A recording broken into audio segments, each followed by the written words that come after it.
Hello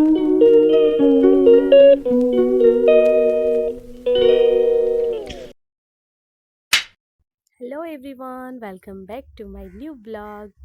तो friends, मैं आ गई हूँ बिहार। मतलब मैं अपने दादा दादी के घर पे आ गई हूँ।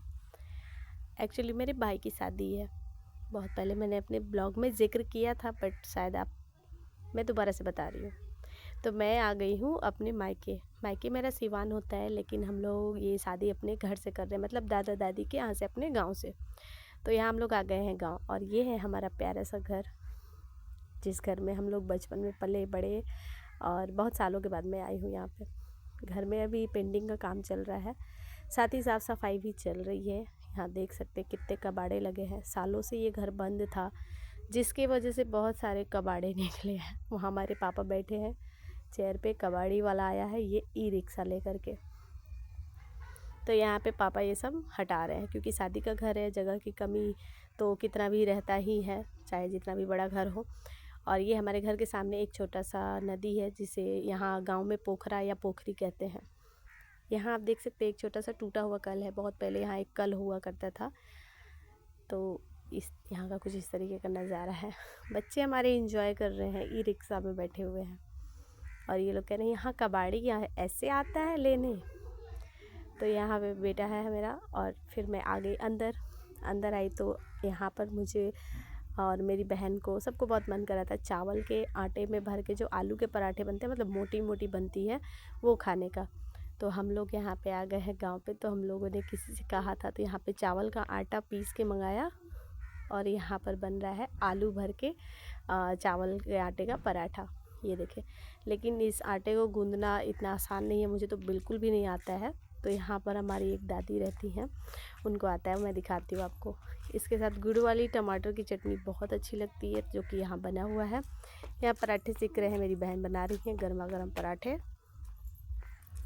और यहीं पे नीचे साइड में ये दादी हैं हमारी, जो बैठ के यहाँ पे आटा लगाया उन्होंने, और पराठे तैयार किया, इसमें स्टफिंग किया। ये देखिए, इसको बेला भी नहीं जाता है, क्योंकि ये टूटने का डर होता है। तो उन्होंने हाथ पे सेक करके दिया। तो यहाँ पे मेरी बहन सेक रही हैं।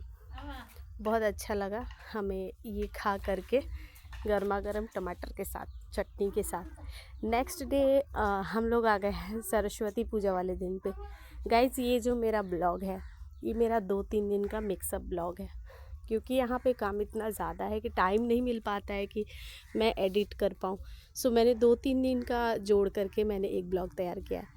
तो आज है सरस्वती पूजा, तो मैं यहाँ पे आ गई थी गांव में। सभी लोगों ने मिलकर यहाँ पे सरस्वती जी का स्थापना किया था।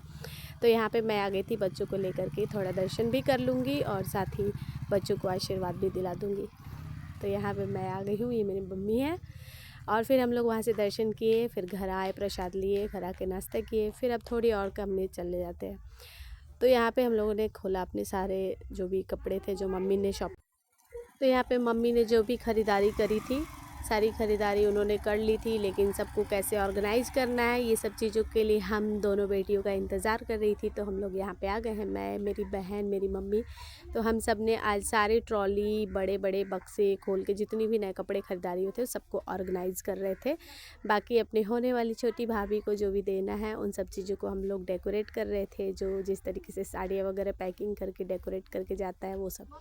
तो यहाँ पर यहाँ पर हम लोग डिसाइड कर रहे थे कौन सी साड़ी किसे देनी है। इस तरीके का हमने सारी चीज़ों को ऑर्गेनाइज़ किया। और ये हमारा घर का गांव है, तो यहाँ पर सालों से कोई रहता नहीं है। हम लोग आए हैं यहाँ पे, पूरी मतलब जो भी व्यवस्था होती है ना, खाने पीने से लेके रहने, सब चीज़ का मतलब हम लोग ने ऑर्गेनाइज़ किया है।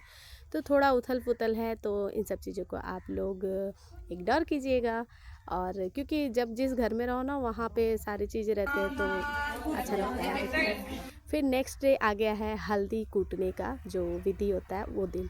तो यहाँ पे हल्दी कूटने की तैयारियाँ स्टार्ट हो गई है। मैं तैयार हो चुकी हूँ, ये सारे लोग आ चुके हैं, देख सकते हैं। और हम सब ने पीला पीला पहना हुआ है, पीली साड़ी। मैंने इसके पहले भी किसी फंक्शन में यही वाली साड़ी वेयर की थी, तो मैंने सोचा कि पीला इस टाइम पे मेरे पास यही था। बाकी सब जो है, मैं लखनऊ में रहती हूँ तो थोड़ी चीज़ें रखती हूँ, ज़्यादा नहीं रखती हूँ। तो मैंने इस टाइम भी यही वाली साड़ी पहनी। ये है मेरी छोटी बहन, जो कि हल्दी कूट रही हैं। उनके सामने बैठी हैं मेरी भाभी, मतलब मेरी बड़ी मम्मी की बहू। मेरी भाभी तो एक ही है, जो अभी शादी होगी। ये मेरी बड़ी मम्मी की बहू है। फ़िलहाल हमारी यही एक भाभी है, अब जो आएंगी वो हमारी दूसरी भाभी होंगी। तो यहाँ पे मेरी बारी आ चुकी है हल्दी कूटने की। यहाँ पे मैं आ चुकी हूँ, भाभी ने मुझे सिंदूर लगा दिया है। सिंदूर लगाने के बाद से और मैं कूटूँगी हल्दी, उन्हें भी लगा देती हूँ सिंदूर। और वीडियो शूट करना बहुत दिक्कत हो रहा था क्योंकि हस्बैंड तो है नहीं, तो मुझे किसी से बोल के शूट कराना पड़ रहा है और हर कोई उस तरीके से नहीं कर पाता है जैसे मैं करती हूँ। तो चलिए जितना भी हुआ, बहुत सारी चीज़ें मैंने काट छाट की, बहुत सारी चीज़ें मैंने दिखा ही नहीं पाई क्योंकि वीडियो सही से बनी नहीं थी। यहाँ भी मेरा फेस कट रहा है। तो इस तरीके से हमने हल्दी कूटा। आज मैं कैसी लग रही हूँ आप लोग कमेंट करके ज़रूर बताइएगा। इस पीली साड़ी के साथ मैंने लाल रंग का चूड़ा वेयर किया हुआ है। अच्छे लग रहे हैं या नहीं भी ज़रूर बताइएगा। और यहाँ पे मैं भी हल्दी कूट रही हूँ। इसके बाद जितने सारे लोग गेस्ट आए हैं इन लोगों के लिए चाय बनेंगी, कुछ नाश्ता का हम लोग करेंगे ऑर्गेनाइजेशन। तो यहाँ पे हमारी पीछे मेरी बुआ बैठी हैं, यहाँ बहुत सारे हमारे रिश्तेदार हैं। अब मैं एक एक करके मिलाऊंगी अपने किसी नेक्स्ट ब्लॉग में। अभी ये ब्लॉग बहुत ज़्यादा लंबा हो जाएगा, उतना लंबा मैं करना नहीं चाहती हूँ। तो यहाँ से आप लोग मेरा ब्लॉग ज़रूर इंजॉय कीजिए। तो यहाँ पर मैंने वीडियो शूट करने के लिए दिया था, लेकिन इतना ज़्यादा फ़ोन हिलाया जा रहा था तो वही मैं बार बार बता रही थी। चलिए यहाँ पर मेरा हो चुका है हल्दी कूटने का ख़त्म। अब मैं चलती हूँ किचन में, देखती हूँ क्या क्या करना है। तो यहाँ किचन में आ गए हम लोग। यहाँ पे हमने थोड़ी सी प्लेटें लगाई थी। पहले हमने सोचा सारी चीज़ें अलग अलग बड़े बड़े प्लेट में लेकर के जैसे घुमा देते हैं, सब लोग जिसको जितना लेना होगा निकाल लेंगे। फिर यहाँ के लोगों ने कहा कि नहीं, आप प्लेट में ऑर्गेनाइज कर लीजिए और इसे आप ट्रे में लेकर के सभी में डिस्ट्रीब्यूट करा दीजिए। उसी तरीके से हमने किया। फिर मैं यहाँ किचन में आ गई हूँ। मैंने रखा एक बड़ा सा बर्तन, इसमें मैंने चाय चढ़ाई है कि सबके लिए चाय हो जाए। ठंडी का टाइम है और यहाँ पे गाइस बहुत ठंड है। आप लोग मेरी आवाज़ से अंदाज़ा लगा सकते हैं। एटलीस्ट 10 डेज़ से मेरे गले बैठे हुए हैं। मैं बहुत परेशान हूँ, बोलने में बहुत दिक्कत हो रही है और यहाँ मुझे खांसी बुखार बहुत सारी प्रॉब्लम हो रही है। फिर भी शादियों का घर है, बैठ तो नहीं सकती। तो यहाँ पे मैं चाय बना रही हूँ, सामने मेरी भाभी खड़ी है, मेरी बहन खड़ी है, तो हम लोग बातचीत भी कर रहे हैं, हंसी मजाक भी कर रहे हैं। ये है हमारा गांव का किचन, जहाँ साइड में एक अलमारी दिया हुआ है। यहाँ पे पहले खाना बनता था, लेकिन यहाँ का टेबल जो है जिस पे हम लोग खाना बना रहे हैं, ये टेबल हमारा ख़राब हो चुका था। ये हमने जैसे अड़ोसी पड़ोसी होते हैं ना, वहाँ से हेल्प लेते हैं, तो हमने पड़ोस से एक टेबल मदद के लिए मांग लिया था क्योंकि बाहर में रहते रहते बैठ कर के खाना बनाने का आदत छूट गया, खड़े खड़े ही आ रहे थे। तो यहाँ पर मैं किसी तरीके से इन सब चीज़ों को सेटल किया है। अब आ गई है फ़ोटो की बारी। तो यहाँ पे हम सब ने फ़ोटो क्लिक कराया है। ये हमारी सारी बुआ, आंटी, छोटी मम्मी, बड़ी मम्मी, मेरी मम्मी, हम दोनों बहनें, सब लोग हैं। तो हमने सोचा थोड़े फ़ोटो भी शेयर किया जाए आप लोगों के साथ। ये हमारी बीच में मम्मी है और दोनों साइड में ऑरेंज साड़ी में हमारी बड़ी मम्मी, छोटी मम्मी और ये आंटी है। यहाँ पर हम सब फ़ोटो खिंचा रहे थे जहाँ पे हम लोग नहीं थे। यहाँ पे हम दोनों ननद है और भाभी है।